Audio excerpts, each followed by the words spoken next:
بسم الله الرحمن الرحيم. عن ابي هريرة رضي الله تعالى عنه قال قال رسول الله صلى الله تعالى عليه وسلم والله لا يؤمن والله لا يؤمن والله لا يؤمن. قالوا وما ذاك يا رسول الله؟ قال الجار لا يأمن جاره بوائقه.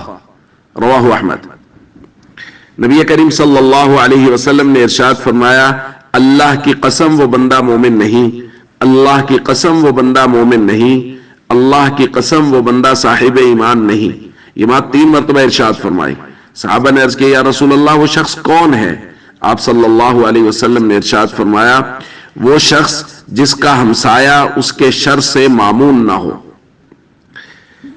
دوستو ہم بات کر رہے ہیں ایمان کے متعلق کہ بسا اوقات تو لفظ لا یؤمن سے نفس ایمان کی نفی مراد ہوتی ہے کہ یہ شخص سرے سے مسلمان ہی نہیں ہے، ایمان والا ہی نہیں ہے، اور بسا اوقات نفس ایمان کی نفی نہیں ہوتی لیکن کمال ایمان کی نفی ہوتی کہ اس کا ایمان کامل نہیں ہے. آج کی روایت میں بھی جو ذکر ہے اس کے اندر کامل ایمان کا ذکر ہے کہ اس شخص کا ایمان کامل نہیں ہے. لیکن آپ یہ بات ضرور سمجھ لیں کہ کس قدر تاکید اللہ کے نبی صلی اللہ علیہ وسلم فرماتے ہیں جب کسی عمل کے بارے میں کہتے ہیں کہ اگر یہ عمل مسلمان نہیں کر رہا تو اس کا ایمان کامل نہیں ہے.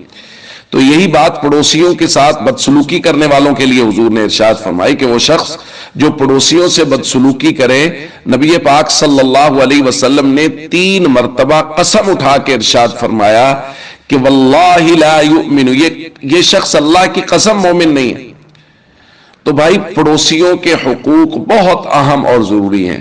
جب یہ موضوع پڑوسیوں کے حقوق پہ بات ہوگی تو ہم اس پہ تفصیل سے بات بھی کر لیں گے، لیکن یہ بات سمجھ لیں کہ یہ اتنی اہم بات ہے کہ اللہ کے نبی صلی اللہ علیہ وسلم 3 مرتبہ قسم اٹھا کے ارشاد فرما رہے ہیں کہ اللہ کی قسم وہ بندہ مومن نہیں ہے جس کے پڑوسی اس کی شرارتوں سے معمول نہ ہو.